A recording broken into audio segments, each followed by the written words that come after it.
Dinesh D'Souza is one of the most recognized conservative voices in the country. He's a writer and a filmmaker. He was born in India, served as advisor to President Ronald Reagan, and in his latest book, America, he imagines what would happen in the world without the United States. Not without controversy, his book is number 2 of the New York Times bestseller list. Dinesh D'Souza joins us now from San Diego. Dinesh, it's a pleasure to talk to you again. Jorge, it's good to be on the show with you. So what would happen in this planet without America?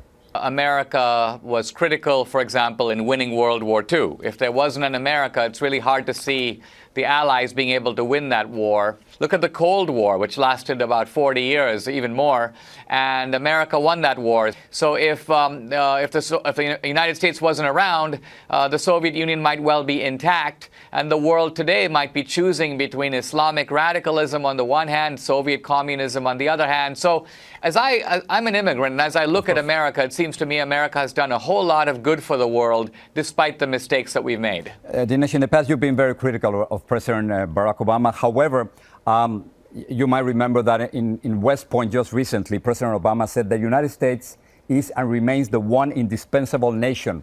So in a way, you and President Barack Obama at least agree on this. I think my criticism of Obama would be the fact that America, I think, has been losing influence around the world. Look at all these events that are swirling in the Middle East, from Iraq, the problems in Gaza and Israel. Look at what's happening with Putin in the Ukraine. It seems like it used to be in the United States that these things could not happen without the United States having a big say-so, if not controlling the outcome. But now we seem to be almost a helpless observer of events around the world. Should the United States treat the tens of thousands of children at the border with the same generosity that it has treated you and me?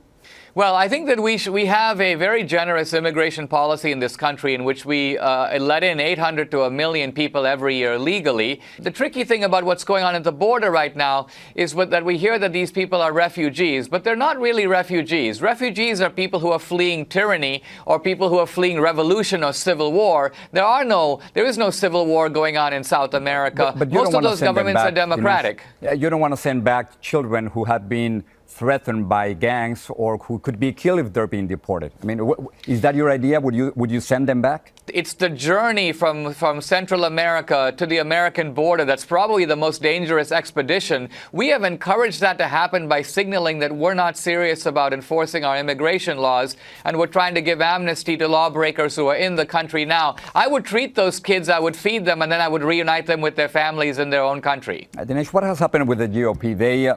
They block immigration reform in the House, and sometimes they do not understand that they might lose again the White House in 2016 simply because they won't have enough Latino votes. What happened?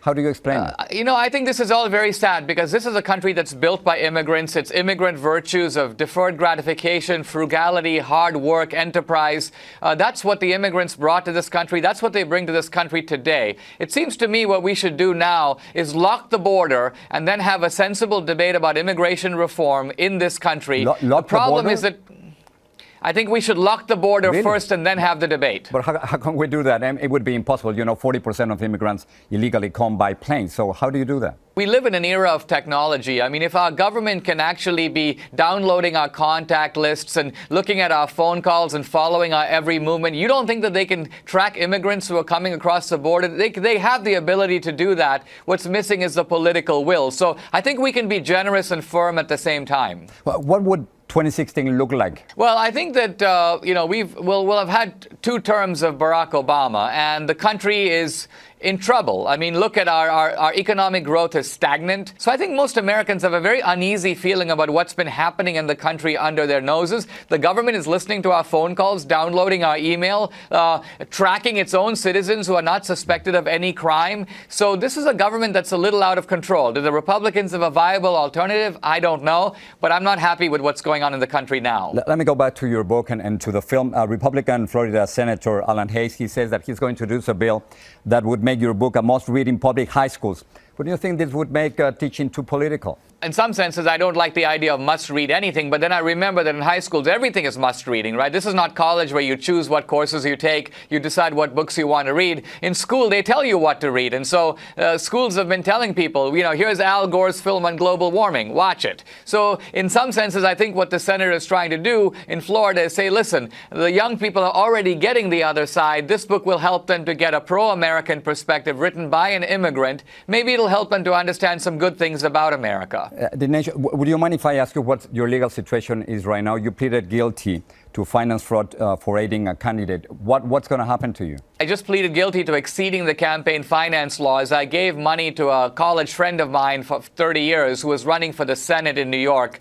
And I go before a judge in September to decide my fate. Tell me about your books and Costco. What happened? Well, Costco had decided they made an order to lift all the copies of my book, remove them from Costco. It caused a firestorm of controversy. So Costco did a big U-turn. They rescinded that order. They've put the books back in Costco. They could not have been more apologetic. Dinesh, many people compare you as the opposite of Michael Moore. In other words, the way you see the world and the way you see this country is exactly the opposite of his.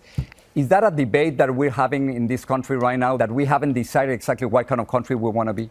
I mean, to me, it's kind of funny, Jorge, because, here I am. I'm an immigrant. I'm coming to America, and I'm defending American institutions. And then you have a guy like Michael Moore, whose success in life could not have been possible anywhere other than America. And yet, every time he talks about America, you get the sense that he doesn't like it. He's always denouncing the economic system, or he's denouncing the political system.